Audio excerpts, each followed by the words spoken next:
Hello. Hi. The cameras are rolling. What is community to you? Community is basically anyone that has, or group of people that has the same commonality, the same interests. And with the Hmong community, it actually was co-founded by my father back in 1978. And the reason for its being was because at that time a lot of Hmong people were resettling here from Laos after the Vietnam War.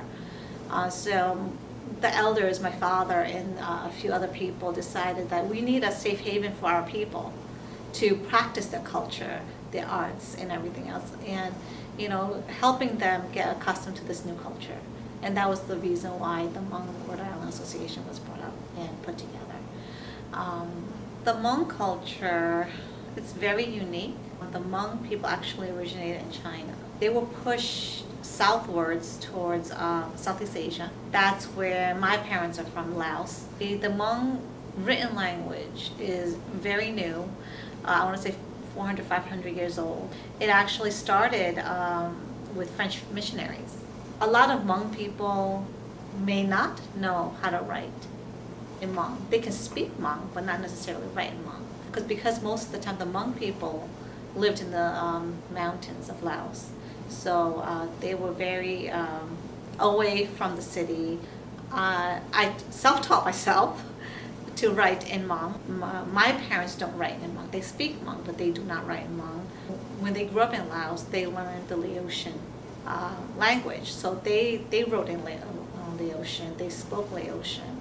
And what other ways did the people use to communicate and pass and celebrate their identities? Through the arts, dancing, performances, drawings, needlework, like stitchings, and things like that. That was the only way for the Hmong people to really capture the history and pass it down. Mm-hmm.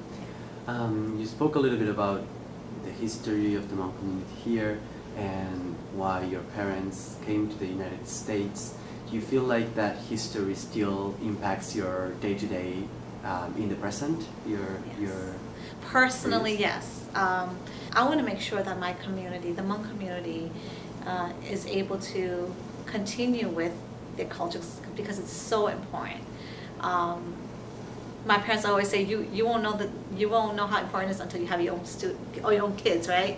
And yes, that's true. I remember being dressed up in our costumes, going to celebrations, saying, why am I wearing this?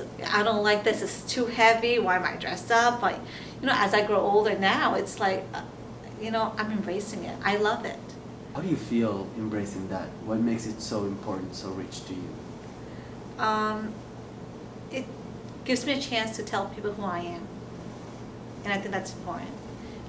Being able to say, yes, I'm Hmong and proud. So I think that's important. It's okay to be different. And that's who we are. A lot of people growing up thinking you need to assimilate to the American culture so you will be successful. Again, that's not the case. That I've learned. Having that extra push, extra addition to your background, I think that really helps. And one may ask, what is American culture? American culture, that's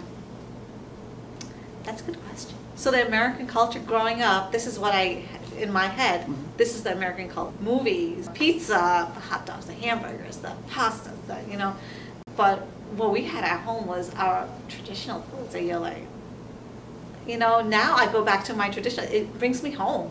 I want to eat those foods.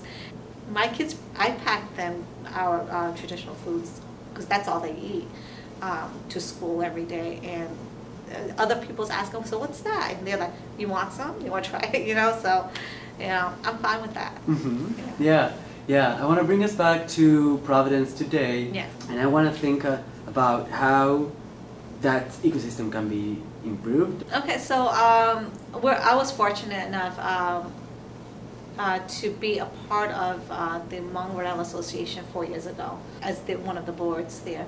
And I was fortunate enough to be able to reconnect with Riska and the Rhode Island Foundation, and making so many connections out in the cultural world out there. With the organization being run by older figures, they were very closed in a way that they didn't want to reach out for help. When I came in, I felt there was a need to really explore, expand, network, and that was the only way to grow our community. It's been great.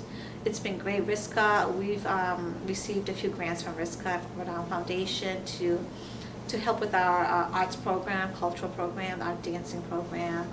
The only thing that I can say that they need to improve on is getting the word out there. Like for organizations such as mine, who is so close that, you know, we didn't know what was going on out there. How can the city come up with a platform or something, can they, to be able to reach as many people as they can? Because I feel there's a lot of communities that are not being touched. And then put them together and brainstorm, come up with a plan. What I'm seeing in Providence is it's always the big organizations that's having a voice in, you know, these decisions. And what about the small organizations? I think Providence needs to do a better job to connect with them. What are the values that you think are most particular to the Hmong community and culture? I think family. Family, again, the Hmong culture is such an oral language that it requires that family connectedness. You know, and that for my children's children, and it just blows my mind that that there's not enough of this out there.